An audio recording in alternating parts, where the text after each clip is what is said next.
So Dr. Dana, thank you so much for joining us today.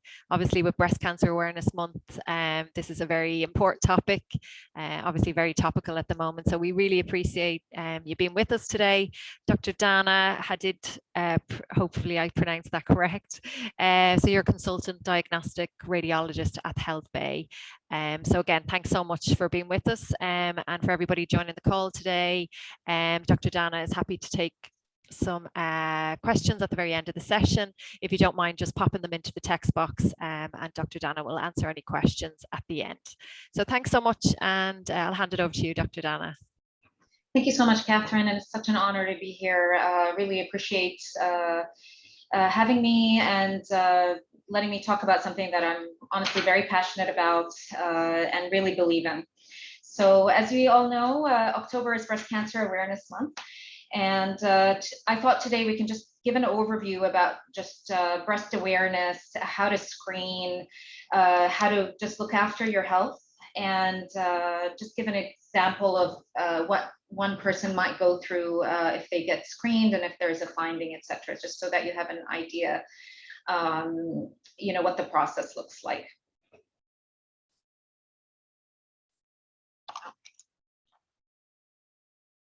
And this is not moving forward. Hold on, I'm so sorry. Oh, there we go.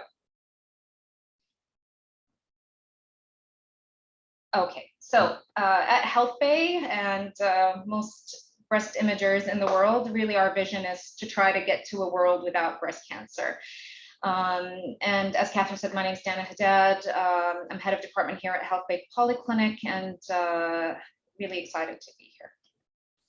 So today, the outline of the talk is just talking about breast cancer. What exactly is it?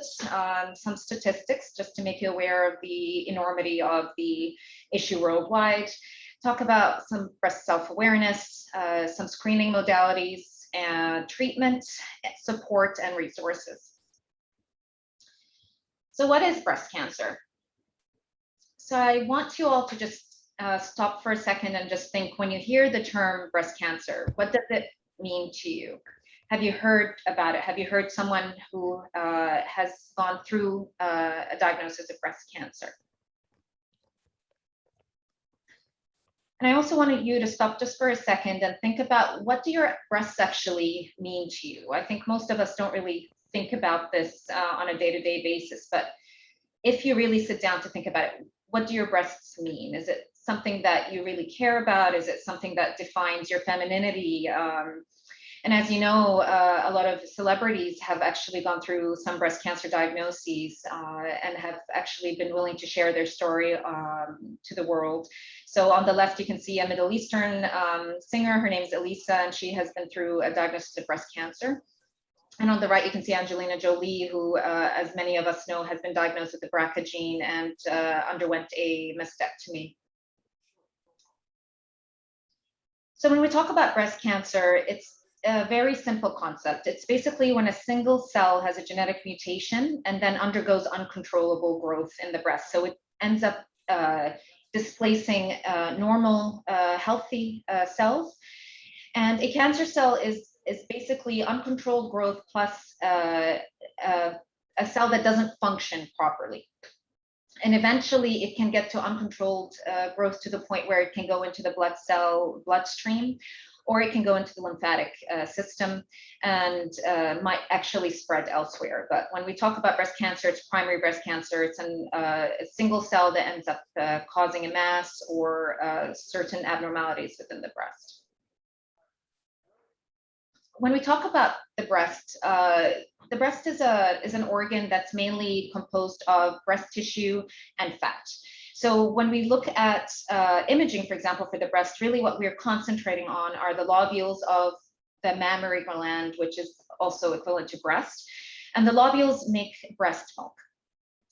We then have the lactiferous ducts and sinuses. So the ducts are what carries the milk and converges at the nipple where the milk can actually go to a baby, for example. And then we have a lot of adipose tissue or fat in the breast. So your breast is mainly composed of fat, lobules, and ducts.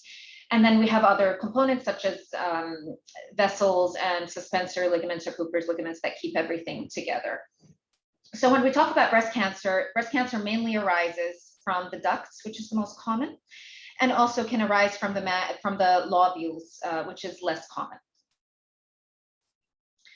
And as we know, with breasts, we undergo so many changes over a lifetime. So from puberty to pregnancy, swelling during a menstrual cycle, for example, and also postmenopausally, we tend to undergo a lot of changes, and mainly due to our exposure to estrogen. So postmenopausally, you'll have less exposure to estrogen, and we tend to lose some of the breast tissue that we have. So what actually causes breast cancer? So as we talked about, it's usually a single cell that undergoes a genetic mutation, and gene mutations can be spontaneous, can happen just sporadically, or they can actually be caused by an inherited mutation. So there are several inherited mutations that have been linked to breast cancer. And as most of us are aware, the most commonly heard is the BRCA1 and 2. And it's actually amazing to think that the BRCA1 and 2 has only been discovered in the last 10 years or so. And that was due to several studies determining a genetic link in families with a high rate of breast cancer. So inherited mutations, though, they're associated with only 5 to 10% of breast cancers in the US and typically worldwide. But it's also important to understand that most breast cancers are diagnosed in women that are not actually due to an inherited gene mutation. And in fact, 75% of patients diagnosed with breast cancer have no family history or known risk factors at all. So this is why it's very important for us to screen. So in terms of types of breast cancer, as we talked about, invasive ductal carcinoma, so that's breast cancer in the ducts, is the most commonly diagnosed breast cancer. But we also have invasive lobular, which is from the lobules that make the milk. And we have other types of breast cancer, for example, papillary carcinomas, which have a certain histology or a certain look under the microscope. Inflammatory breast cancer, which tends to affect the lymphatic system in the breast, and you can have a lot of swelling and redness of the breast. So it can almost mimic an infection. There's also Paget's disease, which typically affects the nipple, and also a mucinous carcinoma, which is less common, and that's a very rare form of cancer that can also occur in the breast. So there's a lot of other types as well that are less common, but it's important to understand that breast cancer is not just one disease, it's a family of diseases, and it depends on the type of cell that's affected. And it's also important to know that most of the findings that we actually find in the breast tend to be benign. So benign means not cancerous. Things that are benign can be fibrocystic changes. Other common benign changes are something called hyperplasia, which is a little bit of proliferation or extensive growth of just normal healthy breast tissue. You can have cysts, which are just sacs of water, sacs of fluid, and that can be simple or proteinaceous. You can have something called fibroadenomas, which are very common in young people. They're hormonally driven. And you can also have calcifications, which we tend to see on mammogram. So it's also important that if you do have a finding in your breast or you do feel something, not to panic and just automatically assume that it's something serious. It most likely is something benign, but it is important for you to talk to your doctor and just get everything checked out. So not all breast findings are breast cancer. So I thought I'd also talk about breast cancer statistics just to give a global overview and also just an appreciation for how big this problem is worldwide. So somewhere in the world, a case of breast cancer is diagnosed every 19 seconds. So that's very, very common. And a woman dies from breast cancer every 60 seconds, unfortunately, despite advances in treatment and screening. Over the next 25 years, another 42 million new cases are expected worldwide, and another 13 million people worldwide will die from breast cancer. And this is WHO global statistics. So when we look at age-standardized incidence or occurrence of breast cancer in the world, you can see that breast cancer in females is the most commonly diagnosed cancer. And then when we look at mortality, which is rate of death of breast cancer, you can also see that that is by far the #1 cause of cancer-related deaths in women. When we look at cancer statistics in United Arab Emirates in particular, if you look at both sexes, both female and male, breast is one of the most commonly diagnosed cancers in this country, so 1,054 in 2018. And when we look at females specifically, it is 40% of diagnosed cancers in females. And then the reason that I'm also bringing up males is it is important to note that approximately 1% of breast cancers can be diagnosed in males. So it's not a solely female disease, but it is important to note that it is most commonly diagnosed in women. So based on these statistics, obviously we all need to be self-aware and breast self-aware. So what does that mean? So a key factor in breast self-awareness is knowing your risk, and we'll talk about that more in the coming slides. It's important to know what is normal for you. Every person is different. Every woman's breast is different. And even within your breasts themselves, your breasts are sisters, they're not twins. So there's also changes within your breasts as well. You need to get screened, and we'll talk about how often, at what age, and with what modalities. And it's also important to make healthy life choices. But what I want to highlight here is, I might be a bit biased since I'm a radiologist, but the only evidence out there that really is shown to make a difference in diagnosing breast cancer early and having good outcomes is getting screened. And what do I mean by screening? Is getting imaged. So the mainstay of imaging is a mammogram. And then there we have other modalities as well that are supplementary screening. So we'll talk about that as well. So I now want you to ask yourselves, what have you heard in your community about what increases the risk of breast cancers? And there's a lot of truths out there, but there's also a lot of myths out there to what causes breast cancer. So I just want you to think to yourselves, have you heard of anything that might increase the risk or decrease the risk? So knowing your risk, which is our first key point in breast self-awareness, being female is one of the biggest risks. Having a family history of breast cancer can increase your risk of developing the disease. Being overweight or obese after menopause, consuming alcohol in excessive amounts, for example. But the biggest risk factor for breast cancer is getting older. So the older you are, the higher the risk. And that makes sense because the probability of things going wrong as you age, of certain cells having sporadic mutation, increases with age. So being female and getting older are your two biggest risk factors for developing breast cancer. So knowing your risk involves talking to both your mom and father's sides, if you can, about the family health history. So it's really important to understand if there's a risk of breast cancer or a history of breast cancer, and also a history of ovarian cancer, which can be genetically linked with that BRCA1 or 2 mutation. And talk to a doctor or breast radiologist about your risk of breast cancer. They can help determine your risk and what needs to be done. So personalized medicine and personalized screening is extremely important in today's world of medicine, and we're becoming more and more personalized to tailor each and every person's screening program. So who should we screen and when? So, and how do we do a risk assessment?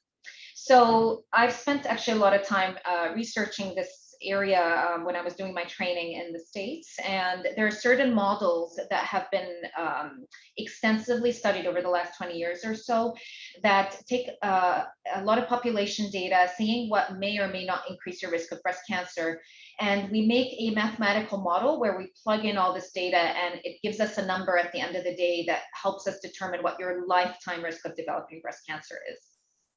So one of the simplest models actually is called the Gale model, and it's based on factors such as age, your age at your period time, age at first live birth, any previous atypia, which means if you've had a biopsy before and you may have had some atypical cells.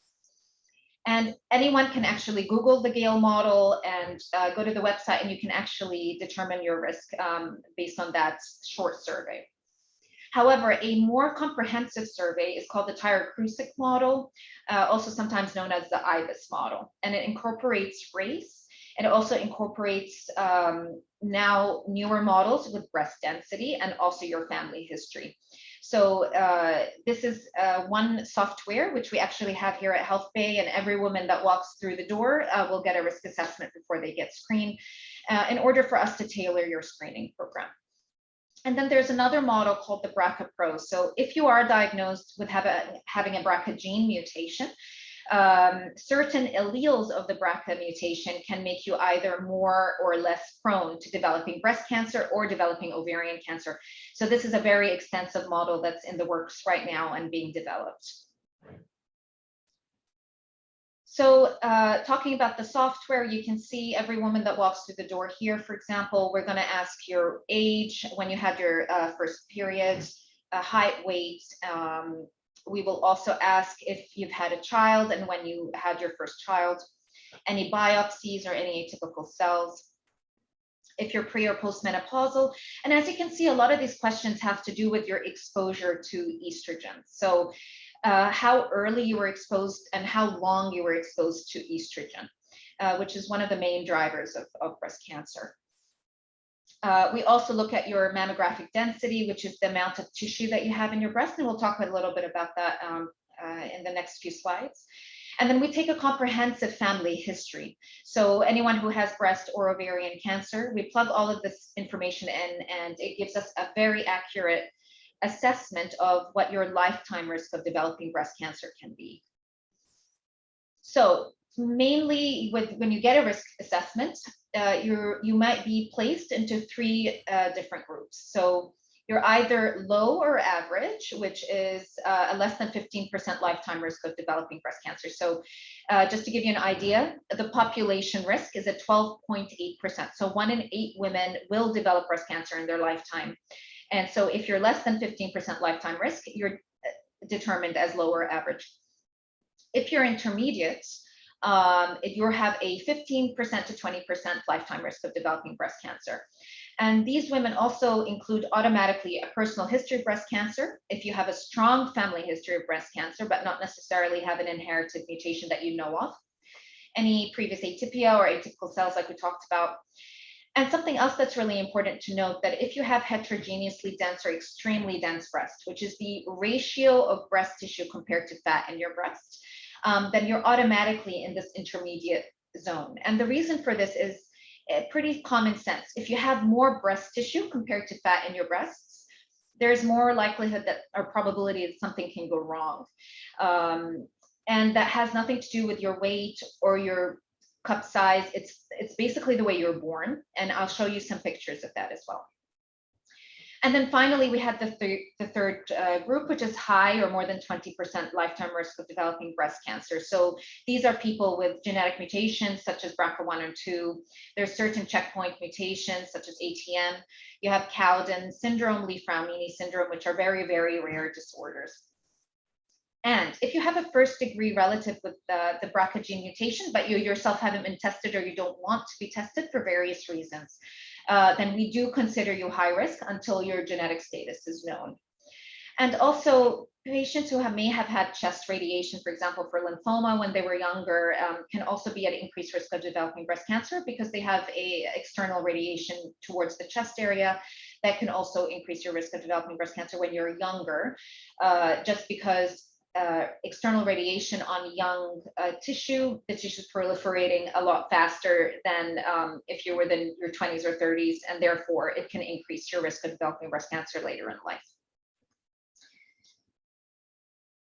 All right, so again, know what is normal for you. So that's another key point in breast self-awareness.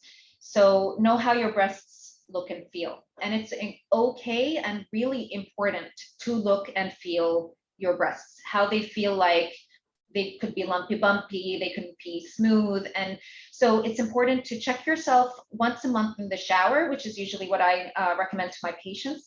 You use the flats of your fingers, just 3 fingers with the flats, And you divide your breast into quadrants according to the nipple. You check every quadrant, and also under the arm, and all the way to the sides, and all the way to the middle of the breast. And I'll show you some pictures of that as well. And it's also important to do it after your period if you are premenopausal, just because during your period times, your breasts swell, they change, cysts get bigger. So after your period, if you just make it a habit once a month in the shower to do this. And if you do report any changes, you should see a doctor about any changes that you do see within your breast. So that's why it's really important to understand what is normal for you. So when we're checking our breasts, there are certain things to look out for. So for example, a lump or a mass. So especially if it feels hard, if there's a bit of thickening in the breast or even under the arm as well, which could indicate some lymph node enlargement. A lump that is smooth and mobile, that kind of moves with you and is not hard and fixed, is less suspicious than a mass that's hardened and fixed to the tissue. So again, if you do feel something in your breast, don't panic and think that this might be something serious. It could be as simple as a cyst or something benign like a fibroadenoma. But it's just important, if you do feel a mass or any changes in your breast, to get it checked out. Other factors to think about is if you have any swelling, warmth, redness, or darkening of the breast or the skin around the breast. Although this could indicate a simple infection, it could also indicate something called inflammatory breast cancer. So it is important to note this and get that checked as well at the doctor's office. If you have an overall change in size or shape of your breast, as we said, your breasts are sisters, they're not twins, so they don't have to look exactly alike. But if there is a change in your breast and you feel one breast might be more swollen than the other, then it needs to be checked. And lastly, some dimpling or puckering of the skin. It's also something called peau d'orange, which is dimpling like you see on an orange. And if you see some puckering, a little bit of dimpling of the skin in any particular area of the breast, it is again also very important to get that checked out. Other things to also note, any itching and soreness or a rash around the nipple, which could indicate Paget's disease that we talked about before. Any pulling or what we call retraction of the nipple. If you have inverted nipples, and they can actually be reversed, if you're born that way, that's normal. But if it's something new, again, you need to get that checked. Any nipple discharge that starts suddenly. So the most suspicious type of nipple discharge is something that is unilateral or comes from one side, clear or bloody, and spontaneous, which means it comes out without you actually squeezing the nipple. It is common to have nipple discharge. You can have milky nipple discharge. It can be caused by a lot of different things, but these are things to look out for. And then also any new pain in one particular area that doesn't go away. So breast pain is a very broad topic. Most breast pain is diffuse, which means it's all over the breast and usually both breasts. It can be hormonally driven. It can be due to the bra that you're wearing. It could be too tight, too loose. Some people believe in certain foods you eat. So for example, chocolate, sugar, alcohol, coffee, all the good stuff. So I feel like it's a bit of a conspiracy, but I don't particularly believe in that as much as I do other reasons. Also, if you do new exercise, for example, that can cause breast pain. But if you have new pain in one particular spot, which we call focal pain, then that is definitely something that also needs to be checked out as well.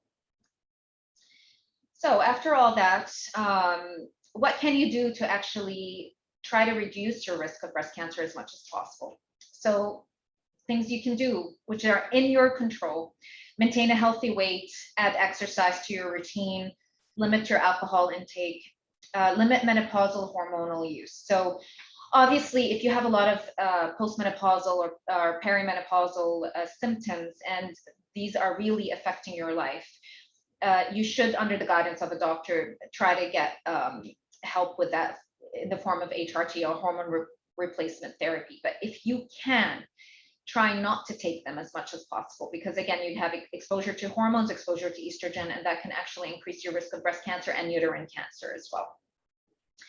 And breastfeeding is very protective. So if you can breastfeed, it is extremely protective against developing breast cancer later in life. But I think I just want to pause here and just make one point, is that I think women in general are very good at blaming themselves for things that are really out of the control. And if you develop breast cancer, it's important to know it's not your fault. What we're talking about here is just things that we can do to try to reduce your risk as much as possible. But obviously, some things are also out of our control. So it's really important not to blame yourself for anything that happens to you health-wise. I think just as women, we're just really prone to putting the blame on ourselves a lot of the time. So just again, to reiterate the 4 key points about breast self-awareness: know your risk, know what is normal for you, get screened, and make healthy lifestyle choices. So I'd like to talk about screening, which is my favorite topic as a radiologist. So a screen includes a clinical breast exam. It's a physical exam done by your doctor. So they will do a full assessment, which is similar to what you're doing in the shower, except a doctor just has a little bit more experience and may be able to pick up subtleties that you may not pick up on. However, having said that, you yourself will know your breasts more than any doctor will. So you, in combination with the doctor, are your best chance of detecting anything as early as possible. And the recommendations or guidelines say to get a clinical breast exam either by your gynecologist or your breast surgeon at least every 3 years, starting at age 20, and then every year after starting at 40. And that's obviously for patients who are at average risk. But if you are at high risk, you need to start getting screened earlier, normally starting by age 30. So imaging tests that involve screening your breasts. So screening tests are offered for people who feel fine and they don't have a reason to suspect a breast problem. So if you're not feeling anything, you still need to get screened. And the screening usually starts with a mammogram. You may or may not have an ultrasound, and you may or may not have an MRI. And we'll talk about when to screen and at what ages. And it's also important to understand that screening tests are different from diagnostic tests. So if you do feel something or there's a problem in your breast, then this is what we call a diagnostic test. You still undergo the same imaging modalities, but you'll get targeted, more targeted imaging to make sure that we figure out exactly what's going on. So as I talked about imaging tests, ultrasound, mammography, and breast MRI these are the 3 staples of breast imaging. So according to your risk assessment and according to the guidelines, I'm American trained, so I follow the American College of Radiology guidelines. So if you're lower average risk, less than 15% lifetime risk, they recommend getting a mammogram annually, starting at age 40. And an ultrasound if you have dense breasts, which is a lot of breast tissue compared to fat in your breasts. If you're intermediate risk, it's a little bit more controversial. So 15 to 20% lifetime risk, again, a mammogram annually starting at age 30 to 40. So for example, if your first degree relative had a family history of breast cancer, 40, then we would recommend screening you 10 years earlier. So that would be at age 30. We would typically not tend to do a mammogram if you're less than 30 years old, just because of the exposure to radiation. But there are other modalities that we can use, such as ultrasound and MRI. So other guidelines include the ultrasound if you have dense breasts. MRI is really controversial in using for screening in intermediate risk women. And there's another modality called contrast enhanced mammography, which I can show you a quick picture on, that shows promise for intermediate risk patients. It might not be as comprehensive as an MRI, but it's cost effective and effective at detecting cancer earlier. If you are at high risk of developing breast cancer, more than 20%, we do recommend getting a mammogram, usually starting age 30. In Dubai, we tend to start it at 35. But again, if your first degree relative had breast cancer at 40, we may start you at 30. If you've had chest radiation, we may start an MRI for you starting at age 25. And ultrasound, again, if you have dense breasts. And an MRI annual MRI is recommended for anyone who is deemed high risk. So this is evidence-based. There are multiple trials, including the DENSE trial that's also being undergone now, the EVA trial that has definitively shown that having an MRI for high-risk patients does lead to earlier detection and better outcomes. Whether this saves people from dying from breast cancer is still to be determined, because as you can imagine, we need a very, very long study to really prove this. Having said that, common sense says if you pick up breast cancer early, you'll have a better outcome. You may be able to have what we call a lumpectomy, so just a partial removal of the breast instead of a mastectomy, which is full removal of the breast, and that considering mortality or your prognosis is directly related to the stage of your breast cancer, we do really recommend getting an MRI early. And the reason is the MRI is the most sensitive modality we have for picking up breast cancer. And I'll show you that in a graph form shortly. Based on your risk criteria, the American College of Radiology does have guidelines for us to follow. So we're not doing imaging willy-nilly, we're following guidelines, and it kind of tells us what may be appropriate and what is not appropriate for women at average risk. For example, if you're at average risk, as you can see here, an MRI is not appropriate for you. A mammogram is usually appropriate, and an ultrasound may or may not be appropriate based on whether you have dense tissue or not. So the screening modalities we start with mammography. That's the staple of screening. And mammography uses x-rays, and you may or may not use an ultrasound. So usually you'll come in, there'll be a mammography technologist that will help take pictures of your breasts. And we position them in certain ways in order to look at the breast tissue. So basically we position the breasts. It's extremely important to have proper positioning. And also, I know we've all heard horror stories about mammography and how it hurts, and we have to kind of squish the breast inside the paddles. But what I tell you is the more we squish and the more we compress, the more we love you, because the more we compress the tissue, the more we can see in between the tissue. So we can see if there's anything hiding within the tissue that really shouldn't be there. So the technologist will appropriately position your breast.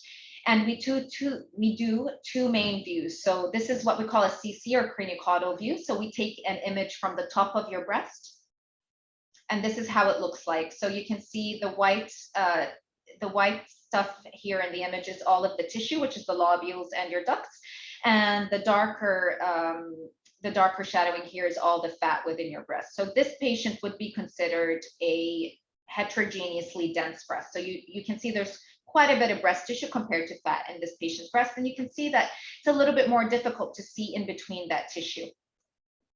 This is the second view we take, which is what we call an MLO, medial lateral oblique, or we can also take it lateral medial oblique, depending on what view you want to take.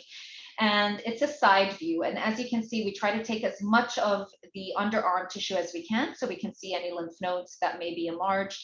And we also like to take the nipple in profile so we can see very nicely behind the nipple, which is one of the busiest areas of the breast. We also have a modality called tomosynthesis, which we also have here at HealthBay. It's a newer modality. So instead of just what we call a 2D picture, we actually can take a 3D, or technically a 3D, but it's really just slicing through the breast. It's not a true 3D because it doesn't go all the way around the breast, but we slice through the breast at 1 millimeter slices. So we can actually see in between that breast, which is extremely useful for dense tissue. And as you can see for this patient, this is a real life patient that I had in the States. There wasn't really any abnormality that I can see in the right breast on the outer side on CC view. But when we looked in between the tissue, we can see something called distortion. So you can see that there's a small mass here and it's kind of pulling on this tissue. Extremely subtle, but we were able to pick this up really early in this patient, and she was treated and was fine. And this is what we use to slice through the breast at 1 millimeter. We also have something called contrast enhanced mammography. So we use dual energy after iodinated contrast. You'll actually have contrast through the vein, and we do a subtraction algorithm. So you can see it's extremely useful for patients with dense breasts, which are automatically intermediate risk. So here, we can't really pick up anything. It's extremely busy, very tough breast to look for cancer. But when we do a subtraction image after injecting that contrast, you can see that the cancer within this breast lit up very easily, and we were able to pick up this cancer extremely easily in that breast. This is a newer modality, and we will hopefully be getting this at HealthBay within the next couple of months. So why do we actually screen? What's the point of screening? So if we do age-adjusted US breast cancer mortality rates, screening program in the United States started in 1989. And as you can see, mortality rates dropped down significantly after the screening modality. Controversy between treatment modalities or whether it's because of the screening. However, there's a clear correlation between doing screening and a decrease in mortality rates from breast cancer.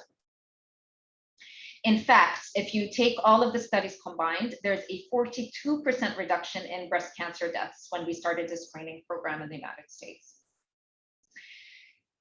Also, when we talk about exactly how often we should do screening, it's a controversial topic as well. So for example, in the UK, the recommendation is starting at 45 to 50 and doing it every other year or biannually every 2 years.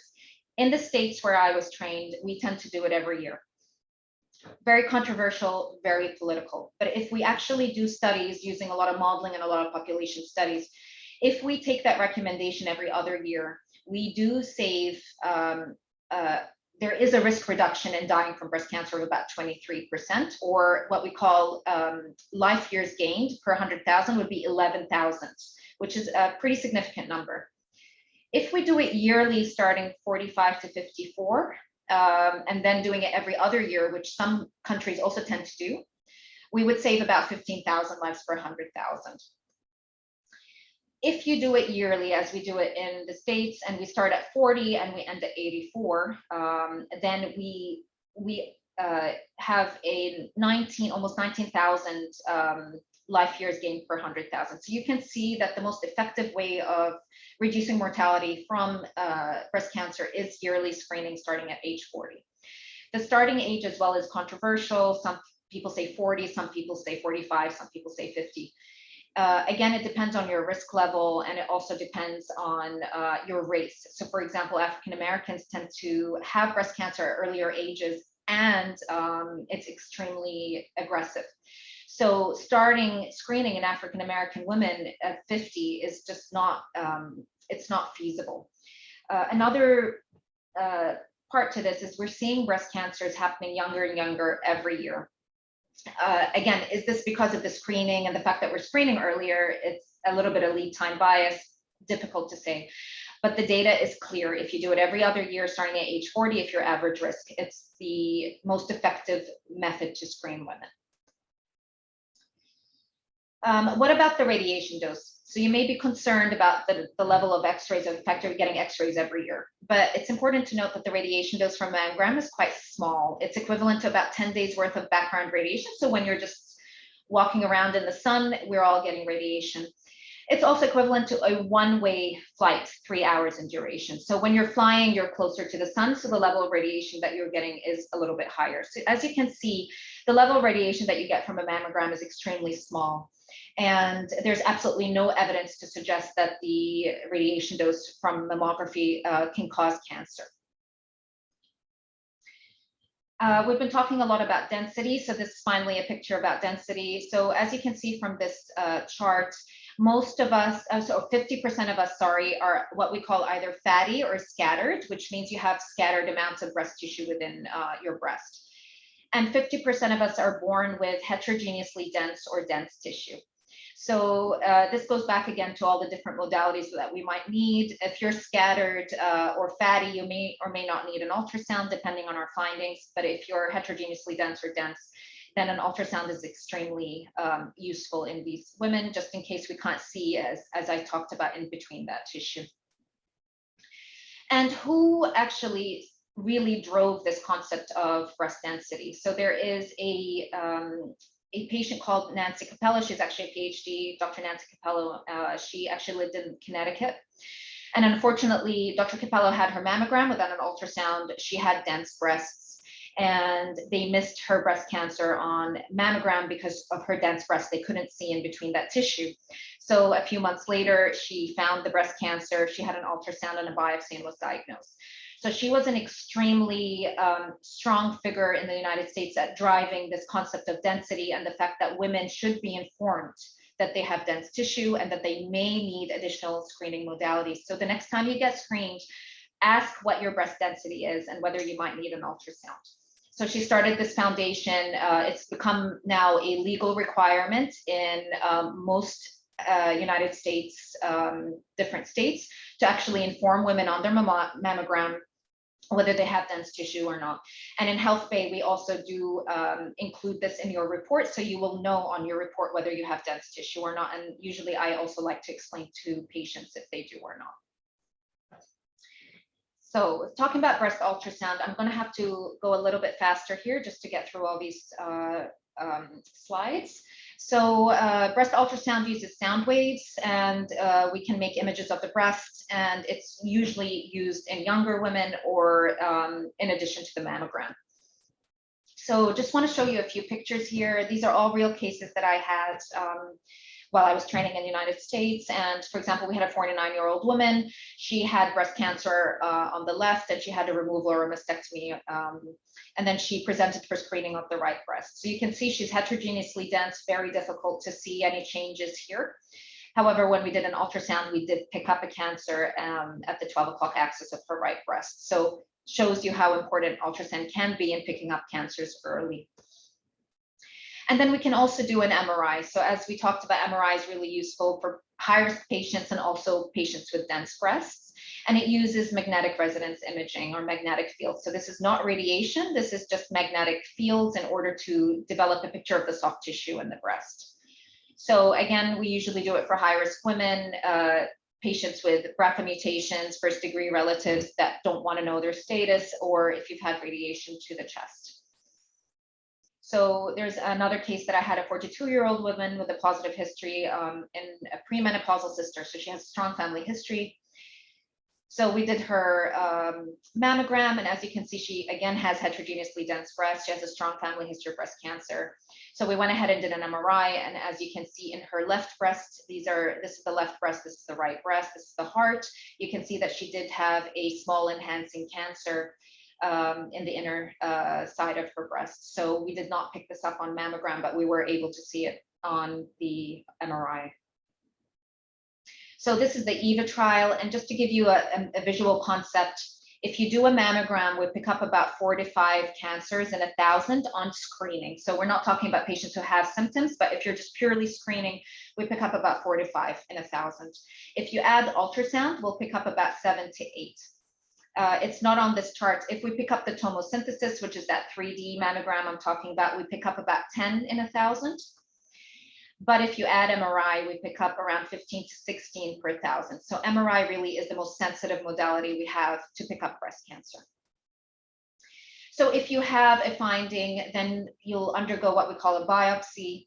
And in a biopsy, we do very minimally invasive sampling using image guidance. So usually it is the radiologist or myself that will do that using the imaging guidance. We'll take a little sample, either ultrasound guided, mammo guided, or MRI guided. And we were able to actually diagnose breast cancer at that point in time. So we do need a biopsy in order to make that clear diagnosis of breast cancer. Even though the imaging might show it, we do need a biopsy to definitively make that diagnosis. And there's different stages of breast cancer. So stage 0 is what we call ductal carcinoma in situ. It could also be lobular carcinoma in situ. So it's what we call a precancer. And then stage 1 through stage 4, depending on how early or late we pick it up. So if you or your family or friends haven't been screened, why not? And I want you guys to ask yourselves this. And so just in terms of treatment options, usually surgery is the mainstay if it's at a point where we can treat it. So, and if you're getting screened regularly, we usually pick it up at a point where we can treat it. So you're either going to have a mastectomy, which is breast removal, a lumpectomy, which is partial removal. And you can also have reconstruction either with an implant, or you might have a reduction on the other side to try to make your breasts as even as possible. You may or may not need external radiation therapy, and you may or may not need some systemic treatment such as chemo, hormonal therapy, and targeted biologic therapy, and that's usually dependent on the receptor status of the cells. I'm just going to take another 3 minutes, and then I'd love to get to all of your questions.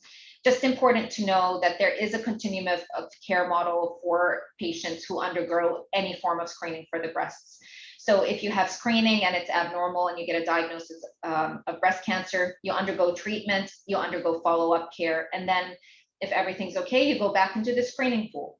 And if breast cancer is not diagnosed, then you go straight back into the follow-up care and back into the screening pool. So it's important to know that there is a continuum of care model that we all undergo once we start screening. So some of the barriers to getting screening, what are some of the things that may stop you? So for example, language barriers, age, financial costs. Some people are embarrassed to have a mammogram. Some people might not have transport or access to healthcare. So a lot of these barriers can be psychological, economic, or social, cultural. And I just want to address this idea of fear. So a lot of people are afraid to have a mammogram, or they don't want to know. But what I'd like to just implore on all of you is to realize that instead of being afraid every time you come for a screening, you tell yourself, I've taken control over my health, I'm empowered, I'm empowering yourself to take control over your health. And if you are screening regularly, there's no need to be afraid, because God forbid we do find something, we treat it, we take it out and we treat it, because chances are we would have picked it up extremely early. But the real fear comes from not screening and not taking control over your health. And that's really where the fear should be. So I just like to put that out there and have you think about that for a little bit. There's a lot of resources for support with anyone either diagnosed with breast cancer or afraid to get a mammogram or screening. But I just, again, also want to implore you all to be leaders and raising awareness for breast cancer, especially as females. We're really all in this together. And it's really important to raise awareness. You know, you can talk to your mom, your grandmother, your sisters. We're all part of this whole big network where we can actually really get to that point of that vision of a world without breast cancer. There's a lot of support groups in the United Arab Emirates. There's a group called Breast Friends. There's also Friends of Cancer Patients, Angels of Mercy, Pure Heart Program, Bosom Buddies, and the Emirates Association for Cancer Support, Muzara. I also love the Pink Alliance, and also the Komen Toolkits, or Susan Komen Foundation is incredible. So just to review, breast cancer is a problem in our community. It's important to know your risk, get screened, make healthy lifestyle choices, know what is normal for you, and please share something that you learned today with someone you care about. And then just a quick little plug for the clinic. So at HealthBay, I am the head of the department here, and we're really trying to set up a really high quality, compassionate guideline and evidence-based care. So for Breast Cancer Awareness Month, we are offering 50% discounts on mammos and ultrasounds if you are self-pay, and would love the chance to take care of you. They also have a very comprehensive women's checkup, which is really excellent. It involves dietary consultations, all of your medical care. And this is my beautiful team that's really amazing. We have Joelle, who's our team lead, Arij, who is our lead mammographer, we have Ivory, who's our lead sonographer, and we have Rose, who's our breast care administrator. And together, we try to do the best by our patients. So we would love to see you. If you ever need help or advice, we're always here to help. So thank you so much for your patience. So I think I'm going to go ahead and just answer some questions. Is that right, Catherine? Or Hi, Dr. Dana. Thanks so much for that very informative, very interesting, and very practical talk about breast cancer. There's some questions in the chat box. If you want, I can read them out for you if that's a bit easier for you. Actually, that would be great. Yeah, sure, no problem at all. So one of the questions that has come through, and you tell me when you need to go, when you need to finish the session. Oh, perfect. Okay. One question is, how common is breast cancer in men? Is there? I think you touched on it briefly, but is there many statistics around breast cancer in men? Yeah. So as we, yeah, exactly. So less than 1% of all diagnosed breast cancer diagnoses is in men. So it's just up to 1%. So it is important not to dismiss that. A lot of men, though, do carry the BRCA mutation. So men carry the BRCA mutation and they can develop breast cancer. So it is an important part to note. So if you have a family history of breast cancer, if you know of someone, a male, who has a known family history of BRCA gene mutation, do implore them to discuss possibly getting tested. It has an effect on their children as well. So important concept to know. Okay, that's great. Is smoking one of the factors that can lead to breast cancer? Would that be one of the main factors? I know you went through a list of them, but just smoking in general. So it's a really good question. There has been no population-based evidence to suggest that smoking really contributes to breast cancer. Smoking contributes to lung cancer and it contributes to pancreatic cancer. These are the two that we have the strongest evidence that smoking does contribute. Obviously, smoking is not good for your health in general. Whether it has a small effect on breast cancer development, it's difficult to say. It has been shown to increase breast cancer, but it hasn't been statistically significant. So we cannot say that it definitively does cause it. But obviously, as a medical professional, I really, smoking is not good. So yeah, sure, absolutely. I think we all know that.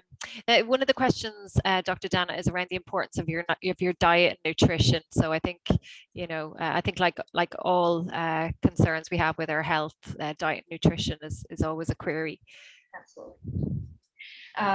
So again, just choosing healthy lifestyle choices, your green vegetables and your fruits, having a balanced diet, maintaining a good weight and exercise. And I think you can never go wrong with doing, these messages that we get over and over and over. And the reason really is to maintain the health of your cells, because as we talked about, it takes a single cell to go wrong and cause breast cancer. All cancers start with a single cell, a single gene mutation. And further to that, we all are walking around with gene mutations, but there are certain factors that could trigger that gene mutation to cause a cancer. So if you, don't smoke, maintain healthy lifestyle, including, anything that leads to less free radicals and all that good stuff, it's extremely important for your health in general, and it does lead to a decrease in breast cancer risk. Okay, that's great. We actually have a couple of questions around the same point of the contraceptive pill and the effect that, or the long-term effect maybe that might have on risks of breast cancer for women. Absolutely. Thanks. So OCPs actually have come a long way. And the most important part of OCPs is that now we have pills that are opposing. So we have a combination of estrogen and a combination of progesterone. So it's important that when you are talking to your family medicine or gynecologist, to talk to them about whether you're taking an OCP that has opposing estrogen, opposing progesterone on top of the estrogen, which is safer. And that actually goes to HRT as well.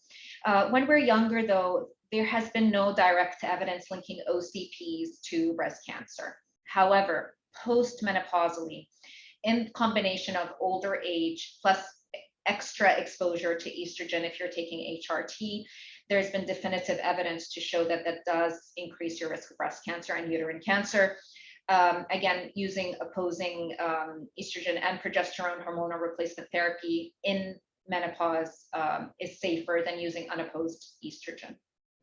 Okay, that's super. And just one last question, Dr. Dana, and it's actually nice to see a couple of the questions that we have are from men, so it's nice to see they're involved too. What risks are associated with younger female screening, such as mammograms, MRI, and ultrasound? So screening risks in younger women, that's a really good question. So as we talked about, ultrasound uses sound waves, so there's really no risk with ultrasounds. And MRI uses magnetic resonance. Again, no major risk. The only risk involved with MRI is when you have the contrast, so you could have an allergic reaction. And then there is an extremely rare condition where some of the contrast can deposit it into the brain, but we don't really know what the effect of that is. And you're really required to have lots and lots and lots of MRIs in order for that to happen. The only real risk is with that mammogram, like we talked about, the X-ray or radiation exposure. But we have clear guidelines that we don't do mammograms in women younger than 30. And in Dubai, we're even more conservative, and we usually start at age 35. Again, the dosage is very small with mammograms.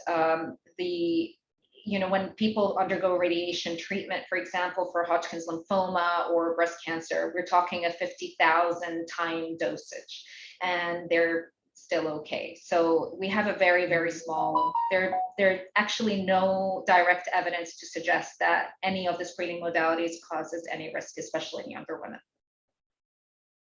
Okay, thanks so much, Doctor. I think that's the end of the questions. And just to say a big thank you for a very practical, interesting and informative talk. And I think some of the key points were about highlighting the importance of screening, and particularly breaking down some of the stigmas around screening and breast cancer. So I think, all of us as women need to encourage our friends and our colleagues and our family members, just to get screened. And it's better to get screened than just to avoid it. So really, thanks so much for spending this time with us, and I will be sharing this link with all our clients, so everybody will have that available to them over the next few days. Thank you so much, Catherine, and it really was such an honor to talk today. You're my first for breast cancer awareness. Fantastic. And also, the first of many. Also, just to let you know, my personal WhatsApp there, and you're welcome to use it at any time. If I don't answer you straight away, I will eventually answer. So anything you Fantastic. yeah. Great. Thank you so much, and have a great day.